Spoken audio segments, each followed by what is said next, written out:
Welcome everyone. I am Michele Gold, board chair at Holocaust Museum LA. Thank you all for joining us today for the opening of our first virtual exhibit, Recalling a Lost World.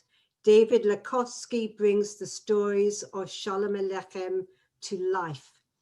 I want to begin by thanking violinist Janice Maltner Markham and her daughters, Raina and Sheshka Markham, for the beautiful rendition of Tradition from Fiddler on the Roof that we've just heard. Janice will be performing again in December, and I will share more information about that at the end of today's program. Holocaust Museum LA is the first Holocaust museum in the United States, founded by survivors in 1961 who wanted to create a safe place to display their precious artifacts in perpetuity and to remember their family members and loved ones who had perished. Today, the museum continues to provide free Holocaust education to students and visitors from across Los Angeles, the United States, and indeed the world, fulfilling the mission of our founding survivors to commemorate, educate, and to inspire.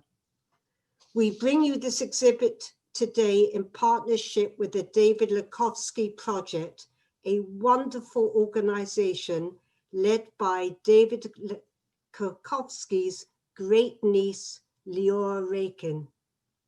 The Labkovski Project uses Labkovski's extraordinary art to teach lessons of survival, acceptance, and the importance of bearing witness to history, lessons that are central to the museum's mission as well.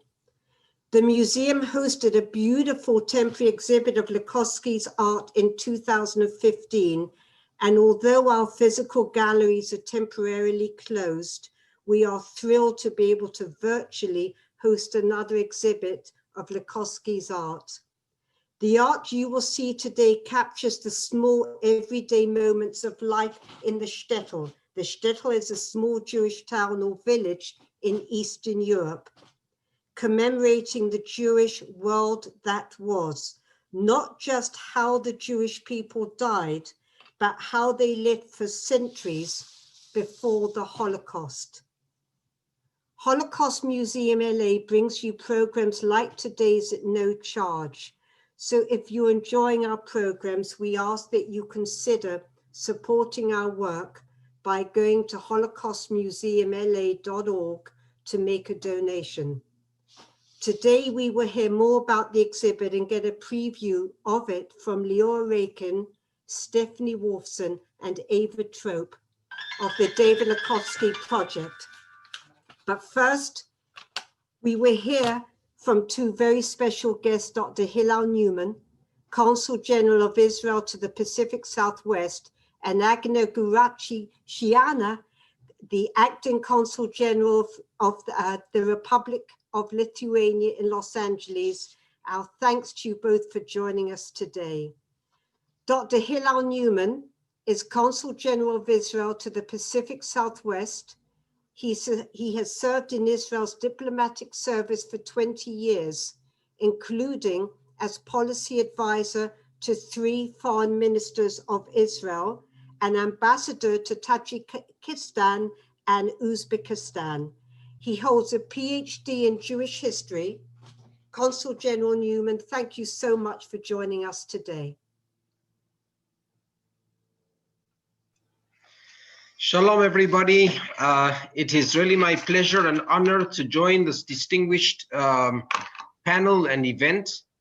For many reasons, this project of the David Labkovski art exhibit together with the museum, Holocaust Museum of LA, has special meaning to me, and I'll try and explain why. So I'd like to thank you all for the invitation, my deep appreciation for being a part and sharing in this event. I'd like to also recognize, of course, open with recognition of our partners. Also, I see the Consul General of Lithuania, and I welcome her, and also, of course, the Holocaust Museum and all those involved with this project.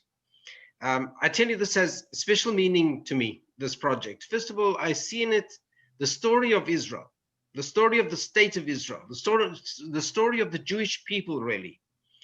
So much is embodied in this exhibit of David Labkovski.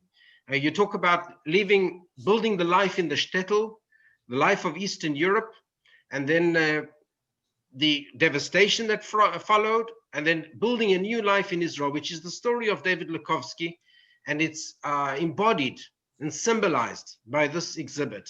So we really do see it as symbolic of the Jewish people, and perhaps also the story of the Jewish state.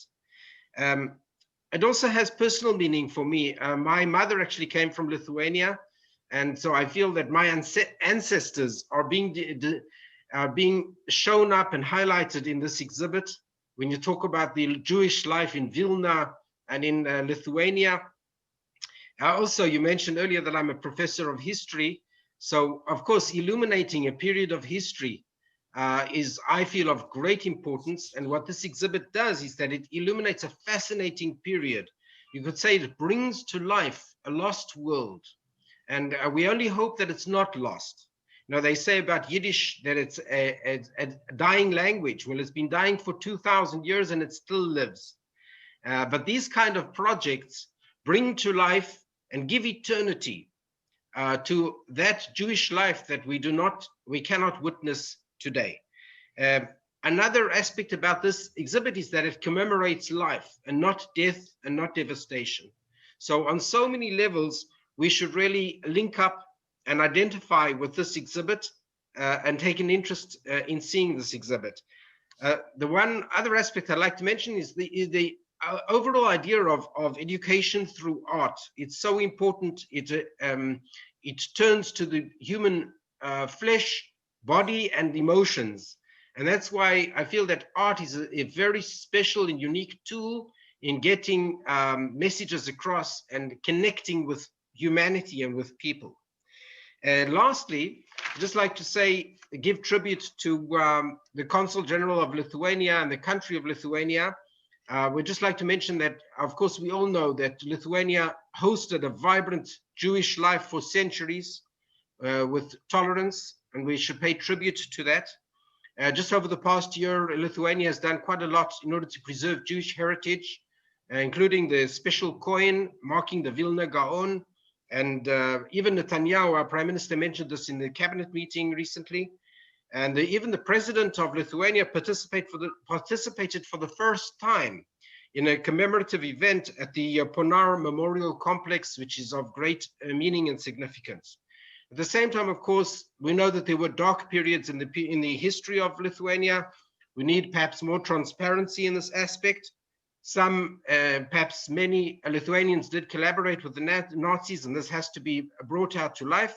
But we paid tribute and we commend Lithuania for the many centuries of Jewish life, vibrant Jewish life that they hosted in their wonderful country. Thank you very much. And thank you so much. Thank you so much, Consul General. Your words are truly inspiring to all of us, and we greatly appreciate you being with us today. So many, many thanks to you. It is now my pleasure to introduce Agne Gureviciene. Please forgive me, I hope I pronounced it correctly, the acting Consul General of the Republic of Lithuania in Los Angeles. She has worked at the Ministry of Foreign Affairs of Lithuania since 2007. For the last 17 years, when not a diplomatic mission abroad, she has lived in Vilnius, which is the hometown, or was the hometown, of David Labkovski. So welcome to you, and please share with us some words. Good morning. And thank you very much to the Holocaust Museum LA and also to the David Labkovski Project for organizing this very special and meaningful event. Thank you to Consul General of Israel for very inspiring and thoughts. We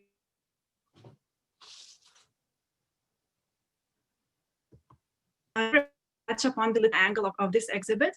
And as you have mentioned, for the last 17 years, my heart and my home is in Vilnius. You can see it in my background. And that is also, as you mentioned, a beloved hometown of David Labkovski. But Vilnius that I know and where I live is not the same Vilnius or Vilna where David Labkovski lived. Not only because now it is modern capital of independent country, independent Lithuania, member of NATO and the European Union. And we know that during the life of David Labkovski, Vilnius was occupied by Russian Empire, Germany, Poland, the Soviet Union, Nazi Germany, then Soviet Union again. And as you can see, one hand is not enough. So you can understand the complexity of our history. But Vilnius is not the same. Vilnius that we know is not the same because today in the streets of its old town, we can find only reminders from that lost Jewish world where David Labkovski lived. Today, its former Jewish residents are replaced by statues, by graffitis, by memorial plaques, and that vibrant daily life of Litvaks that is portrayed in the paintings of David Labkovski or stories of Sholem Aleichem is replaced by feeling of loss, by feeling of regret and guilt. And as you may know, and it was mentioned already, that since 15th century, Vilnius and Lithuania was as a safe haven for thousands of Jews to develop their culture, religion. It was center of Yiddish culture. It was called Jerusalem of the North. Later, during the long decades of occupation of Russian Empire, Lithuania was a place where ethnic identity, language, religion, both of Lithuanians and Jews, it was being constantly destroyed, where anti-Semitism and nationalism was rising. And during the Holocaust, Lithuania became the place dotted with mass murder sites, where 95% of its Jews, its citizens, were killed, and the whole Jewish world was lost. It is especially distressing for us as Lithuanians that besides those brave Lithuanians who risked their lives to save their neighbors, Jews, there were also those who were directly involved in mass killings organized by Nazis. And what has also personally touched me a lot when I learned about David Labkovski life story was his part of his story was deportation to Siberia. I was not surprised by the fact that he was deported.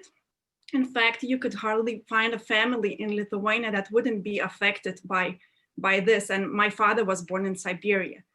But what might be unexpected and unknown for ordinary Lithuanians, for us, that these Soviet deportations for some of our citizens became surely not a good, but maybe the only chance to survive the Holocaust.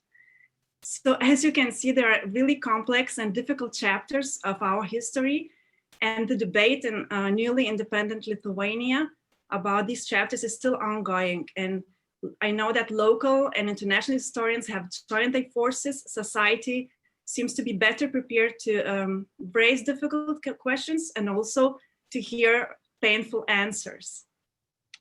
But we can see that especially our younger generation that was not brainwashed and traumatized during the Soviet times, it is more open-minded, tolerant, and willing to embrace our history. And I'm glad that this whole year in Lithuania was dedicated to as the year of Vilna Gaon and the year of Lithuanian Jewish history, and with the plenty of events all around the world, cherishing rich Litvak heritage and many open and honest discussions, raising the awareness of the society.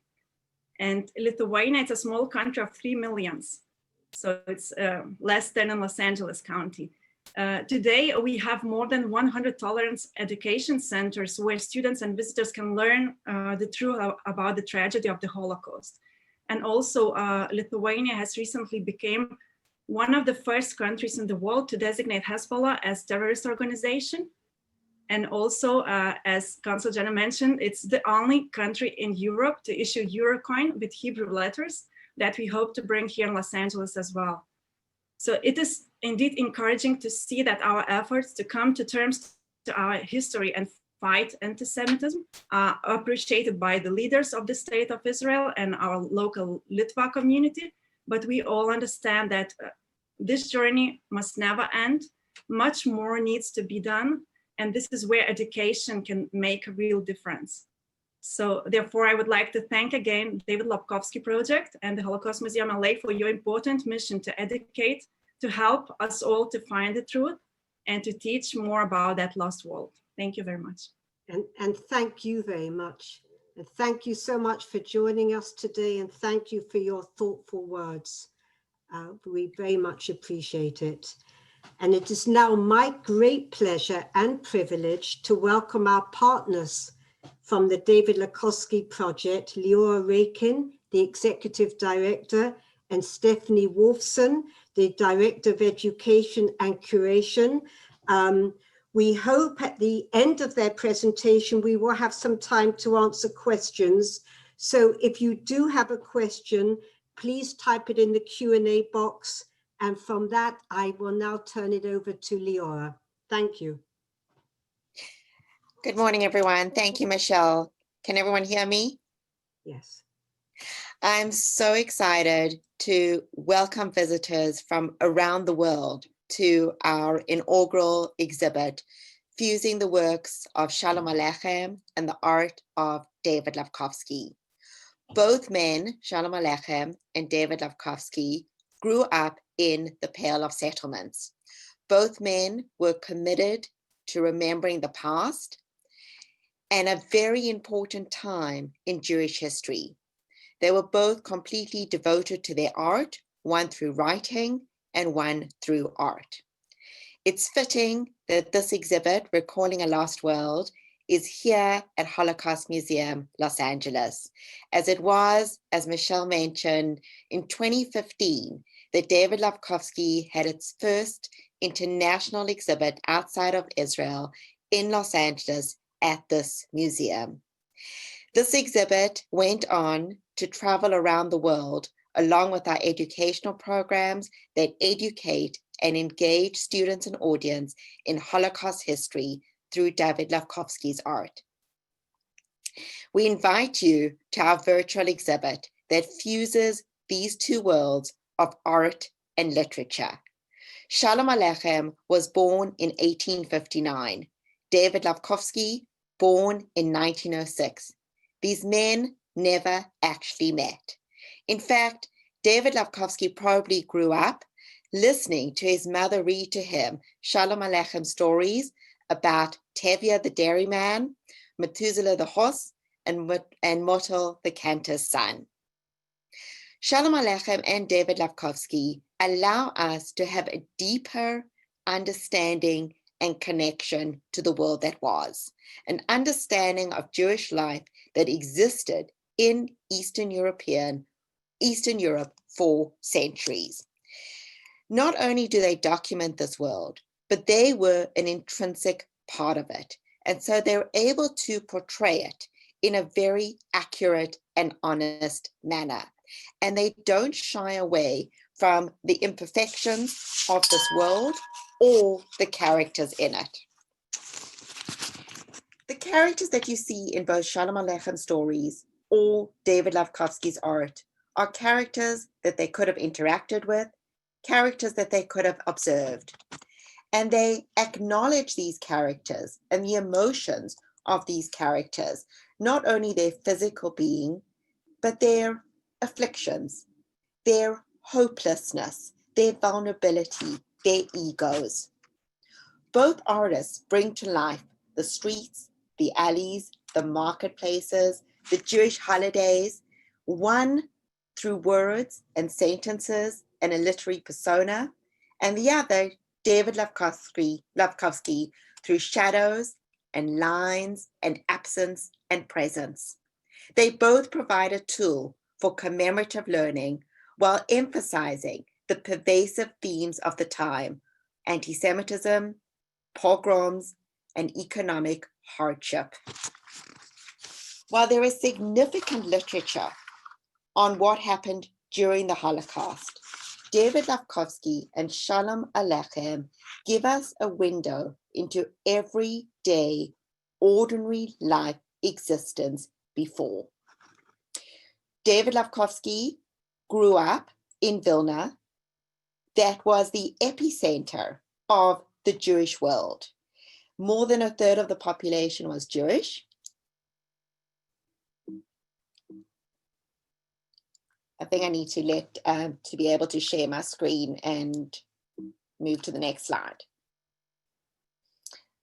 So David Labkovski grew up in Vilna when it was the epicenter of the Jewish world. He participated in his first exhibition of Jewish artists when he was 16. And he was a member of Young Vilna, a group of writers and artists that creatively inspired each other. Now, the audience at the time spoke Yiddish. That was the language that all Jewish people spoke. And so Sholem Aleichem wrote in Yiddish, and David Labkovski documents this cultural and spiritual environment, the home of the Vilna Gaon, the leading rabbis and scholars of the time, and everyday interactions amongst people. Now, you could live in the same house in Vilna, and you could have lived in 5 different countries. Sometimes Vilna was part of Poland, other times Lithuania, sometimes Germany, sometimes Russia, but Yiddish was the main language that the Jewish community spoke. Now, while David was a talented artist and one of those people literally born with artistic ability, he was not the most academic of students. And his parents, concerned that he was not going to be able to graduate high school, actually hired a tutor by the name of Rivka Spector. And Rivka, my great aunt, was 2 years older than him, and she helped him to graduate high school. They eventually married. Sholem Aleichem, by the way, actually married his student that he was tutoring. Her name was Olga. And David and Rivka were completely devoted to each other, getting married much later in life after they had endured extreme hardships in Siberia. So in order to understand a little bit about this time period, both men, as I mentioned, grew up in the Pale of Settlements. And the Pale of Settlements was a geographically defined area defined by Catherine the Great in Tsarist Russia. And it forced Jewish people to live only in certain areas. And areas that included Ukraine, Belarus, Lithuania, and parts of Poland. So both men came from this Pale of Settlements. And in fact, most Ashkenazi Jews in the world today can trace their roots, their Litvak roots, back to this area. Now, upon graduating from high school in Vilna, David went to Moscow. And he worked at the State Jewish Theater in Moscow. Another famous artist that worked there was Chagall. And David worked there, but he really wanted to be a proper artist, a real professional artist. And what he did was to apply to the Art Academy in Leningrad. It was a very prestigious art school. And he applied, and he was one of 500 applicants that was accepted to the Art Academy in Leningrad. And the year was 1936. So at last, he is living this life, living as an artist, studying to be an artist, and he is finally fulfilling his dream. Leora, sorry for the interruption, but your slides aren't advancing forward. Okay, so let's go back and let me share again. Let's see if that's better.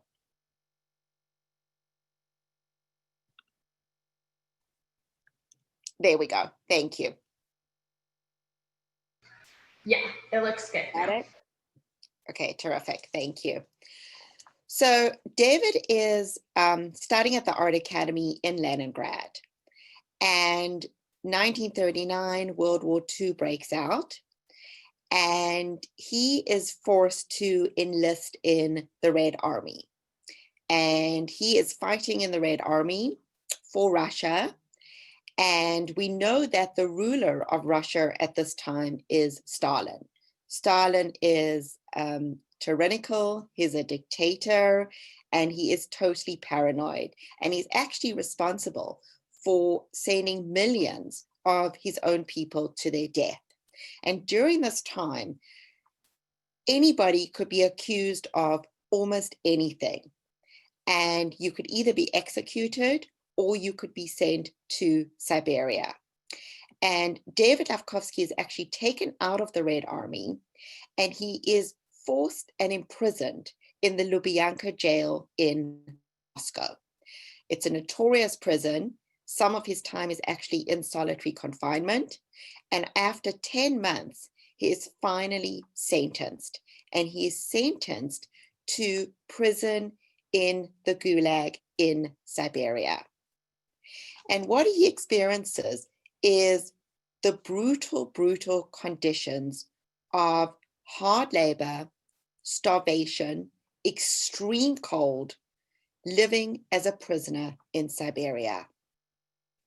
Now, after the war, David and Rivka return to Vilna.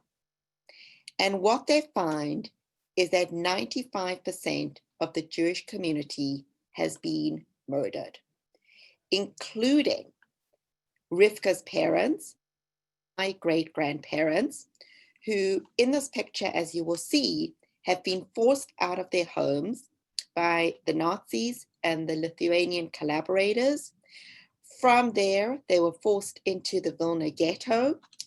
And from there, they are forced to the forests of Ponar, where they are murdered, shot into mass pits by the Nazis and local Lithuanian collaborators.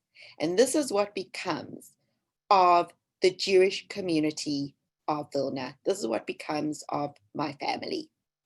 And David Labkovski documents with his paintbrush what has happened to the Jews of Vilna.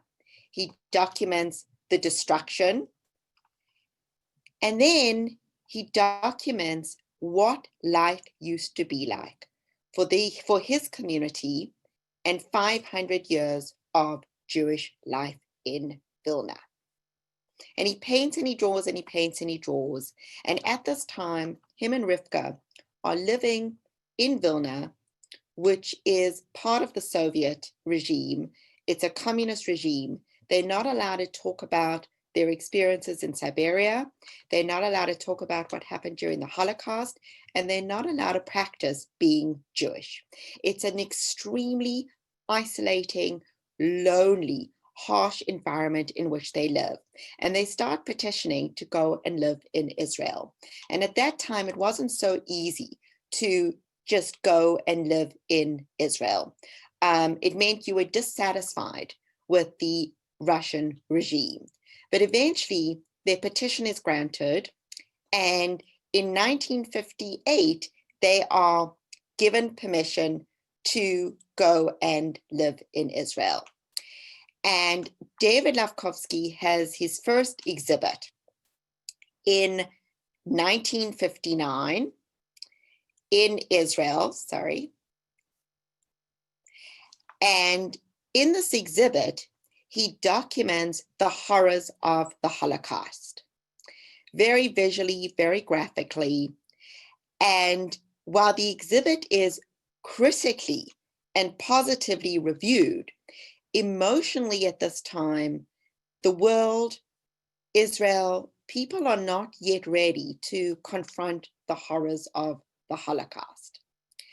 And for David Labkovski, his sole purpose of really remaining alive was to document what had happened to his beloved community. And at that point in time, people just were not interested. Rivka and David feel terribly betrayed by society's reaction, and they decide that they're not going to part with any of their artwork. They hope that one day a generation will come along that would be willing to learn and read and absorb the art from what it was intended to be, a learning experience in documentation. But eventually, David decides that he is going to start illustrating the stories from Sholem Aleichem. This allows him to connect with his past, illustrate the characters, while at the same time not constantly focusing just on the horrors of the Holocaust.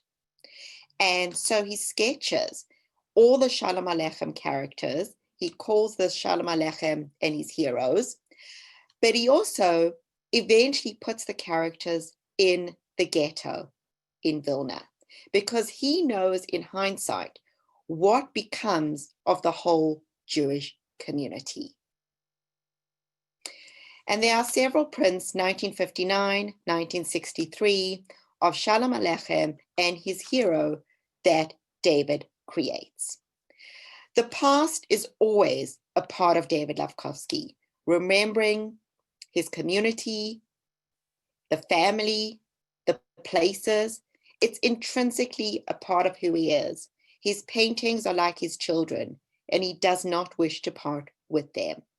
But eventually, in his later years, he reaches a sense of peace, spiritual renewal, freedom, and he starts painting pieces and subjects that are lighter, brighter, landscapes, flowers, Jerusalem, Sfat.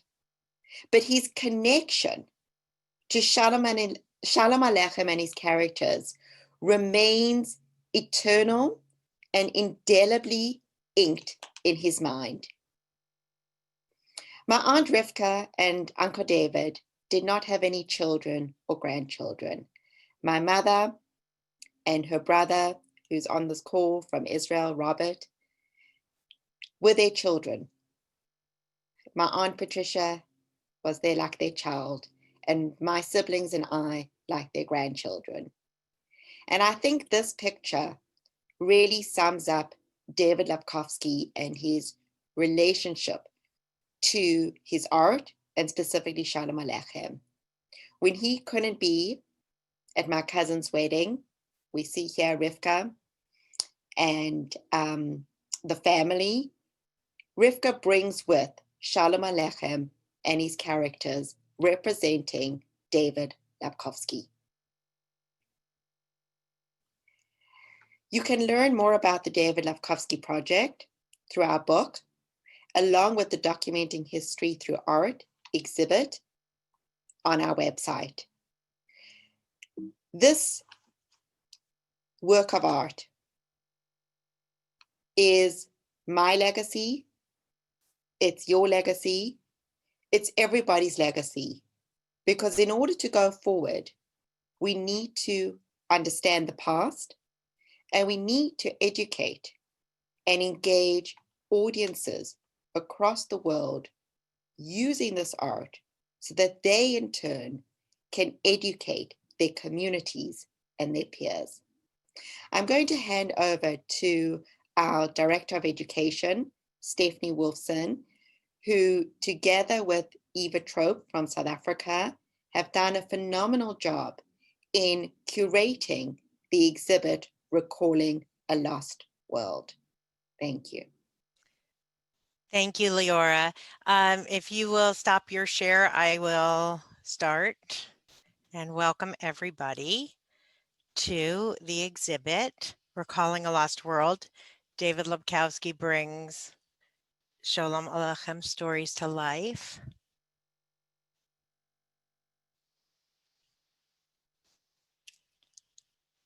And welcome to the exhibit. It has been a long time coming, and we are thrilled to launch. What you'll find as we enter the exhibit is that we are going to engage with the history, first unfolding the stories of Sholem Aleichem, falling in love with the characters as David Labkovski portrayed them. So here we go. Right, so the exhibit opens, and here we see Sholem Aleichem greeting his characters with a warm embrace around Tevye, Motel with his kvass, Menachem Mendel running in with his hat and umbrella. We see this lovely warm scene with the klezmer music behind, as we heard music as we entered today's program. So I want you to remember this scene of the characters and how they are happy and smiling and welcoming the author, who, by the way, does put himself into so many of the stories, as David Labkovski portrays himself in so many of his paintings.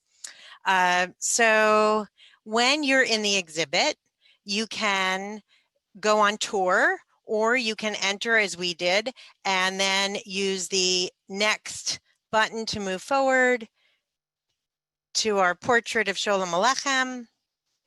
And then we can move over to Kasrilevka, the fictional shtetl of Sholem Aleichem.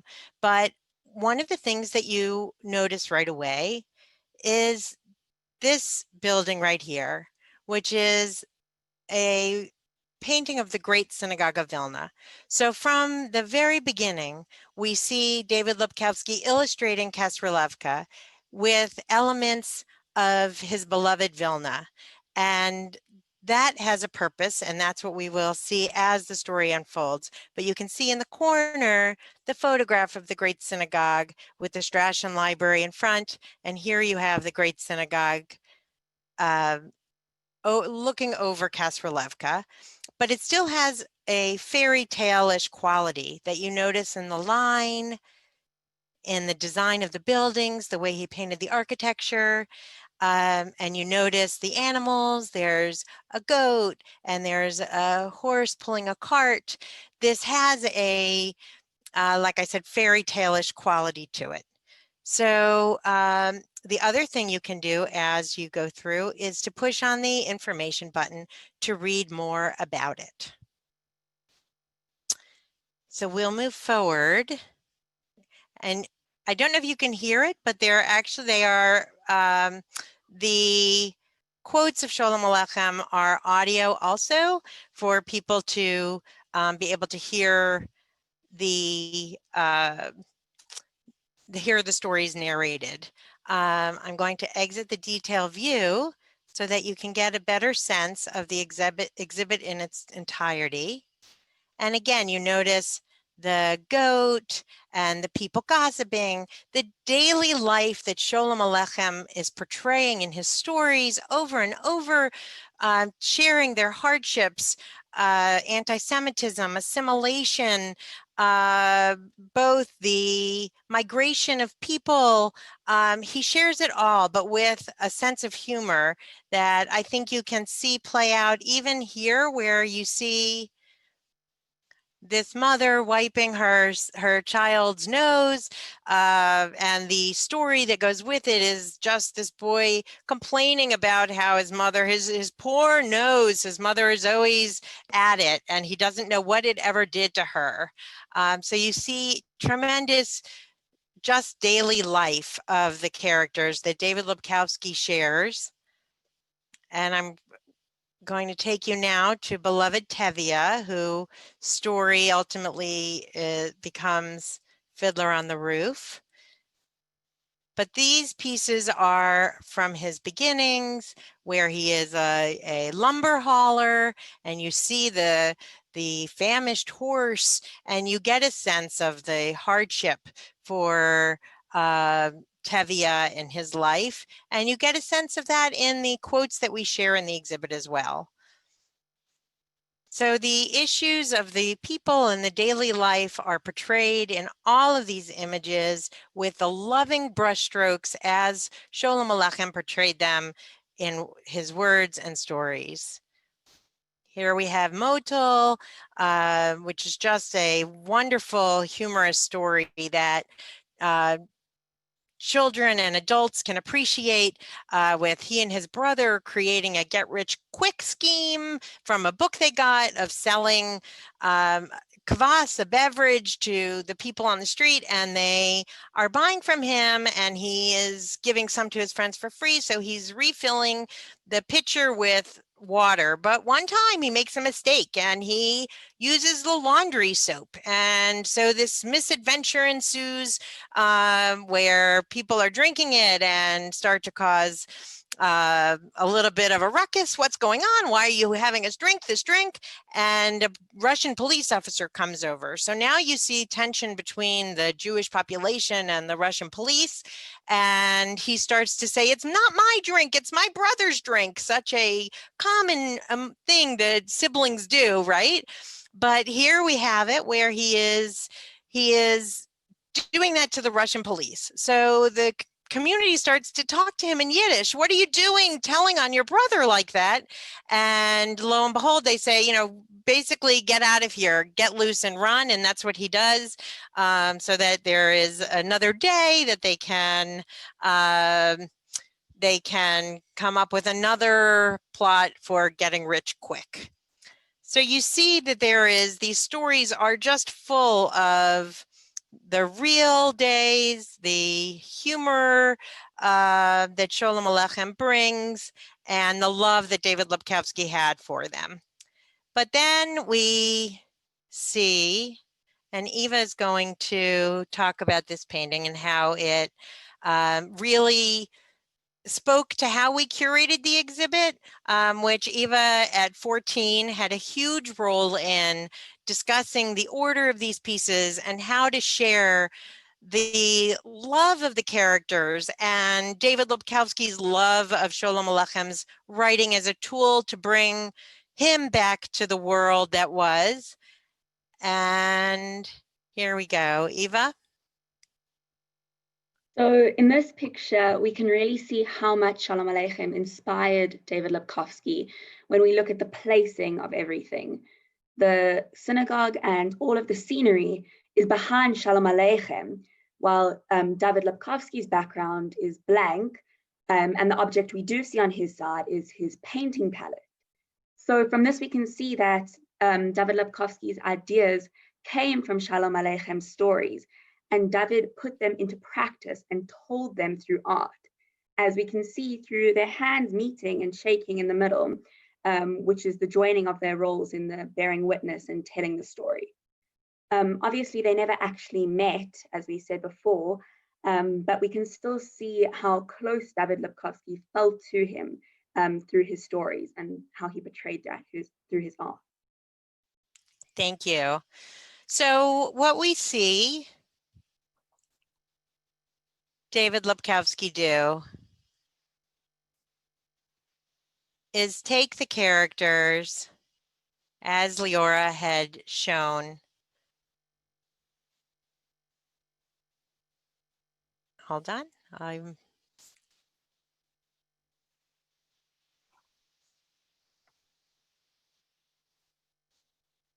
is put them in the ghetto. So if you recall the scene that we showed in the beginning, where they had the warm smiles and greetings of Sholem Aleichem, here what we see is they're being sent to the Vilna ghetto.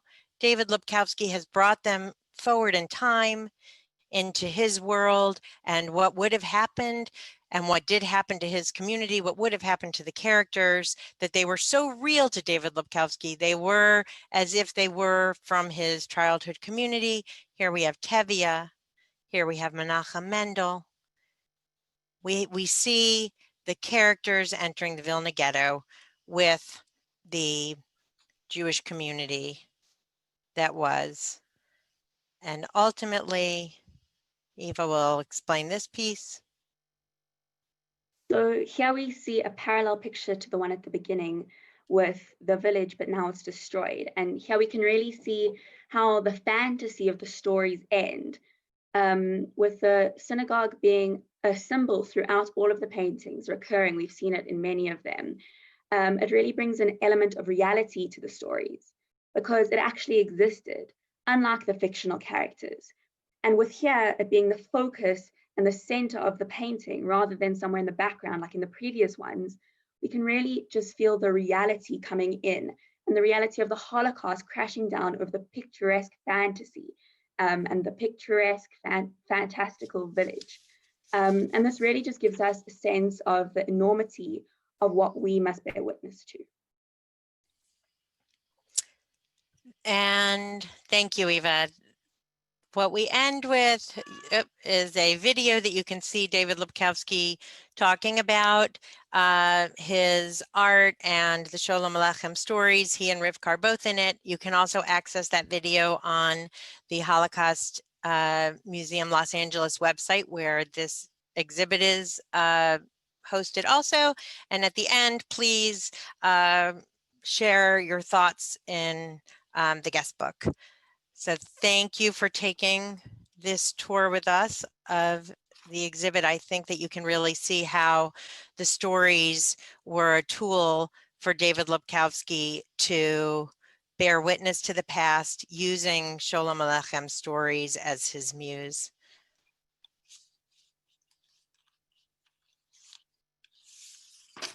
Thank you, and I will stop. Thank you.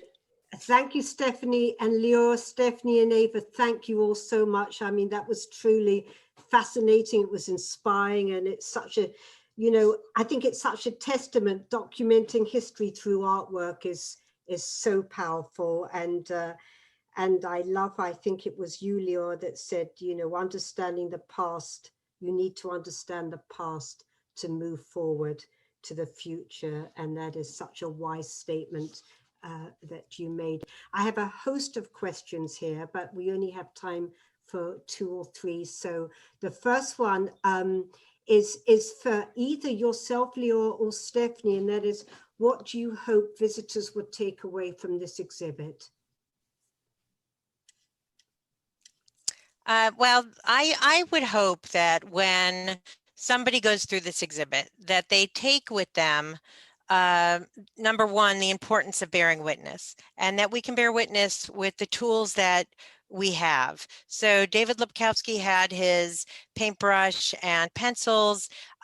He was able to look back through the stories of Sholem Aleichem, but we have other tools in our lives, and to take the lesson that David Labkovski gives in its importance and move forward in our daily lives with that knowledge and with that understanding. Thank you. Lior, do you want to add to that? I think the issues of so many issues of the day of Sholem Aleichem and David Labkovski, so many of those issues are still relevant today. I think every generation thinks that they're more advanced or more sophisticated than their parents or their grandparents. And yet a lot of the issues, people's emotions, have not changed over time. So I think there's so many things we can learn when we merge art and history, not only just about the past, but even about ourselves today. You know, if we look at David Labkovski's story and understand what he went through and his extreme isolation that he experienced, and even compare it to some of the isolation we're experiencing now, the issues of assimilation then, we've got issues of assimilation now, issues of immigration, push and pull factors, differences between intergenerational differences. So really looking at the past to move forward. And I think recognizing that there are these 3 elements within the exhibit. There's the writer, there's the artist, and there's you, the audience. And in order for true successful communication, we need to absorb it, we need to question, we need to learn how to read the narrative art, and most importantly, to share and to educate others. Thank you, Lior. I have a question for you, Lior. Can you share some of your memories of your uncle as an artist and as a person? So because he regarded us as their grandchildren, my aunt Rivka and Uncle David showed a really, really intense interest in our growing up and our experiences. And we would go visit them and spend time with them in the artist colony in Svat, staying with them. And when they came to South Africa, they would stay at us and my cousin Karen, who's on this call in Johannesburg now.